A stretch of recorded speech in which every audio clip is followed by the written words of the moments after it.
ভিতৰত DRB হয়, district resource person, যিটো PMFAB লোন থাকে সেইবোৰ তাৰ ওপৰত কাম কৰি থাকোঁ। আৰু নিজৰ NGO আছে, NGOৰ পৰাও কাম কৰি থাকোঁ।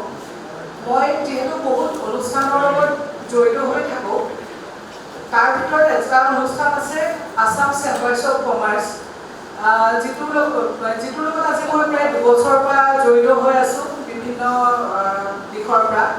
আৰু আজি মই দুটামান কথা তেওঁলোকৰ কথা যিহেতু ভুল দেখিছোঁ, এগৰাকী সমাজসেৱী হিচাপে মই ভাবিলোঁ এটা প্লেটফৰ্মত মই কথাখিনি কওঁ, আৰু সেইকাৰণে আচলতে আপোনালোকক আজি মাতিলোঁ আৰু কথাখিনি ক'বলৈ ওলাইছোঁ। কমাৰ্চ যিটো নাম লৈ পেলাই মই এগৰাকী উদ্যোগী হিচাপে সোমাইছিলোঁ, ভাবিছিলোঁ তাৰ পৰা আমি এখন মানে প্লেটফৰ্ম পাম, আৰু মই নিজৰ লগতে আৰু বেলেগ সৰু সৰু যিবোৰ সৰু এণ্টাৰপ্ৰেনিয়ৰ আছে তেওঁলোককো আমি এটা মানে বাট দেখাব পাৰিম, সেই গতিকে মই তেওঁলোকৰ লগত সোমাইছিলোঁ। আৰু সোমাই পেলাই দেখিলোঁ যে যিটো এটা আশা কৰি সোমাইছিলোঁ, সেই আশাটো তাত মই কোনো ছাইডৰ পৰা মানে যে ফুলফিল হ'ব এইটো মই দেখা নাই। তাৰ কাৰণ আপোনাৰ আছাম চেম্বাৰ্ছ অফ কমাৰ্চ এনেকুৱা এটা জেগা য'ত দেখিছোঁ বেছিভাগ আপোনাৰ দৌৰ কম্পিটিশ্যন, তাৰপিছত আপোনাৰ আৰ্ট কম্পিটিশ্যন, তেনেকুৱাবোৰহে দেখিলোঁ গৈ পেলাই সোমাই। কিন্তু উদ্যোগীবিলাকৰ হৈ পেলাই যে তেওঁলোকে কিবা এটা চিন্তা কৰিব লাগে তেনেকুৱা ধৰণৰ মই একো দেখা নাই। তাৰমানে আজি 2 বছৰ হৈ গ'ল মই তাত থকা, কিন্তু তেওঁলোকৰ মই তেনেকুৱা ধৰণৰ দেখা নাই। আৰু মোৰ লগতে আৰু বহুত ভাল ভাল যিবোৰ ব্যৱসায়ী সোমাইছিলে তাৰ পৰা তেওঁলোকে এটা ভাবিছিলে যে তেওঁলোকে এটা প্লেটফৰ্ম পাব আৰু তাৰ যোগেদি তেওঁলোকৰ কিবা এটা মানে আগবাঢ়ি যোৱাত সুবিধা হ'ব। আৰু কিন্তু যেতিয়া সোমাই পেলাই এইবোৰ দেখিলে আৰু লবিকেন্দ্ৰিক ৰাজনীতিক দেখিলে, সেইকাৰণে তেওঁলোকে ওলাই গুচি আহিলে। তাৰ ভিতৰত বহুত ভাল ভাল আছে, ধ্ৰুৱ আছে, সিন্ধু আছে আৰু দীপামণি বাইদেউ, যিগৰাকী তেওঁ এগৰাকী ছেক্ৰেটাৰী আছিলে আমাৰ আছাম চেম্বাৰ্ছ অফ কমাৰ্চৰ। তেওঁ এটা সময়ত মানে বহুতখিনি হাৰাছমেণ্টৰ সন্মুখীন হ'ল, গতিকে তেওঁ লাষ্টত ওলাই আহিলে।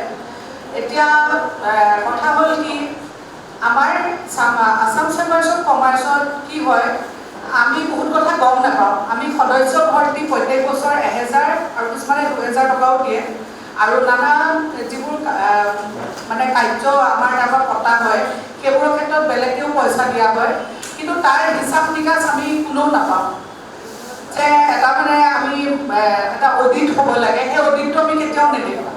সদায় যদি কোনোবাই তাৰ ওপৰত কুৱেশ্যন কৰে যে তেওঁলোকে হয় নিজে এৰি দিব, নহয় তেওঁলোকে এৰুৱাই দিব।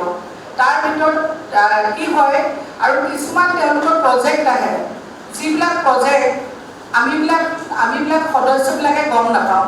কেইজনমান মুষ্টিমেয় মানুহ আছে যিবিলাকে সেই প্ৰজেক্টবিলাক গম পায়, আৰু তেওঁলোকে তেনেকেই কৰে, তেনেকেই পইচা আহে যায়, আমি একোৱেই গম নাপাওঁ তাৰ বিষয়ে।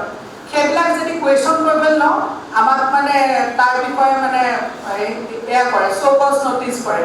যেনেকৈ অলপতে এটা তেনেকুৱা ধৰণৰ এটা ইনচিডেণ্ট মোৰ লগতো হৈ গ'ল, যে মই সুধিলোঁ যে এইটো বস্তু কি ফালৰ পৰা হ'ব পাৰে, কাৰণ মই এগৰাকী উদ্যোগী হিচাপে আৰু লগতে মই বহুত গাঁৱে ভূঞে গৈ পেলাই মোৰ NGOৰ পৰাও মই উদ্যোগ হিচাপে কোনোবাই যদি ব্যৱসায় কৰিব বিচাৰে তেওঁলোকক মই এণ্টাৰপ্ৰেনিয়াৰ হিচাপে মানে হ'বৰ কাৰণে মই লোন চোন মোৰ NGOৰ পৰা কৰাই তেওঁলোকক আগবঢ়াই লৈ যাওঁ। কিন্তু তেনেকুৱা এটা প্লেটফৰ্মৰ কথা সুধিবাখিনি যদি হেৰি হয়, আজি ইংৰাজী 1/7/2026 চনত গুৱাহাটী প্ৰেছ ক্লাবত এখন সংবাদমেল সম্বোধন কৰিব সমাজকৰ্মী তথা মৌচুমী শৰ্মা বৰদলৈ অসম চেম্বাৰ্ছ অফ কমাৰ্চৰ সদস্য হিচাপে কেইটামান কথা সংবাদ মাধ্যমৰ যোগেদি দাঙি ধৰিছোঁ।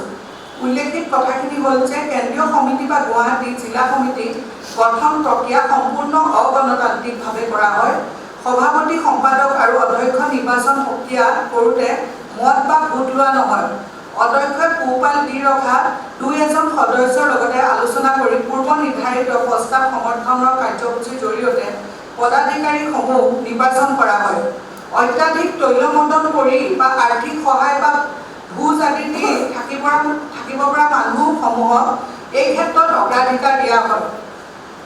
সংগঠনটোৰ কোনো সংবিধান বা নীতি নিয়মৰ সবিশেষ কোনোদিনা কাৰ্যকাৰী সভাত প্ৰদৰ্শন কৰা নহয় বা এই বিষয়ে অৱগত কৰা নহয়। অধ্যক্ষক এই বিষয়ে প্ৰশ্ন কৰিলে বা জানিব বিচাৰিলে নানা ককৰ্থনা বা বেয়া ব্যৱহাৰৰ সন্মুখীন হ'ব লগা হয় সদস্যসকল।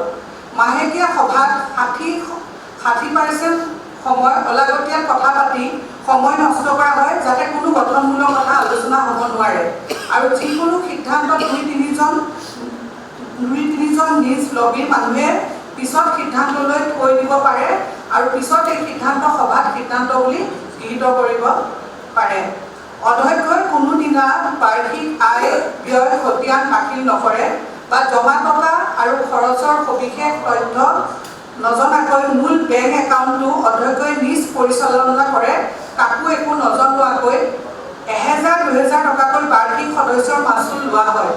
প্ৰতিজন সদস্যৰ পৰা কিন্তু কাকো একো এই পইচাৰ খতিয়ান দিয়া নহয়। আনকি অধ্যক্ষই নিজৰ ঘৰতে এটা ৰুম সংগঠনৰ কাৰ্যালয় বুলি দেখুৱাই প্ৰায় 20,000 টকা সংগঠনৰ পৰা ভাড়া লোৱা দেখুওৱা হয়। নিজ ঘৰতে থকা যিটো কাৰ্যালয় 3 মাহত এদিন সভা পাতি কাৰ্যালয় বুলি ৰাইজক প্ৰতিপন্ন কৰিব চেষ্টা কৰে। মই আমাৰ মুখ্যমন্ত্ৰী মহোদয়ক অনুৰোধ জনাওঁ যে এনেকুৱা এখন অসম চেম্বাৰ্ছ অফ কমাৰ্চৰ নিচিনা অনুষ্ঠান য'ত আমাৰ দৰে ক্ষুদ্ৰ ব্যৱসায়ীসকলে বহু আশা কৰি জড়িত হয়, নিজৰ লগতে আৰু বেলেগ ব্যৱসায়ী সহায় হ'ব বুলি, কিন্তু ইয়ালৈ আহি যেতিয়া গম পায় নামটো অকল অসম চেম্বাৰ্ছ অফ কমাৰ্চ ৰাখি তেনেকুৱা একো কাম ইয়াত কৰা নহয়, তেতিয়া বহুত নিৰাশাত ভোগে। ইয়াত চিত্ৰাংকন প্ৰতিযোগিতা, দৌৰ প্ৰতিযোগিতাহে পতা হয় আৰু যিখিনি প্ৰজেক্ট আহে মুখ্যমন্ত্ৰী মহোদয়ক যেন অলপ ইয়াৰ ওপৰত নজৰ দিয়ে আৰু আমিও তেওঁলৈ এই বিষয়ে চিঠি এখন দিম বুলি অনুৰোধ কৰিছোঁ। এই অনুষ্ঠানৰ পৰা বহুত মানুহ ওলাই গৈছে, কাৰণ কোনোবাই প্ৰশ্ন সুধিলে তেওঁলোকক ভৎসনা কৰা হয়, নহ'লে ওলাই যাবলৈ বাধ্য কৰা হয়। মই এইবাৰ এনেধৰণৰ প্ৰশ্ন সোধাৰ বাবে মোকো চৌকছ কৰিছে আৰু উত্তৰ দিব নোৱাৰাকৈ এডমিনে সকলো মেছেজ দিব পাৰে বুলি হোৱাটছআপ গ্ৰুপো বন্ধ কৰি ৰাখিছে। গতিকে এনেকুৱা অনুষ্ঠানৰ ওপৰত মুখ্যমন্ত্ৰী মহোদয়ে যাতে বিহিত ব্যৱস্থা লয় আৰু আমাৰ নিচিনা যিবোৰে এটা আশা কৰি উদ্যোগটো, যিবিলাকে মানে সৰু উদ্যোগী হিচাপে আমি কিবা এটা কৰিব বিচাৰোঁ আৰু সেই প্লেটফৰ্ম বিচাৰি আমি যি গৈ পেলাই একো নাপাওঁ, তাৰ বিষয়ে যেন তেওঁ অলপ মানে বিচাৰ কৰে, সেইটোৱে মোৰ অনুৰোধ আপোনালোক সকলোলৈ। এইখিনি কথা যাতে মুখ্যমন্ত্ৰী মহোদয়ে যাতে অলপ বিচাৰ কৰিলে আমাৰ কাৰণে ভাল হয়। ধন্যবাদ।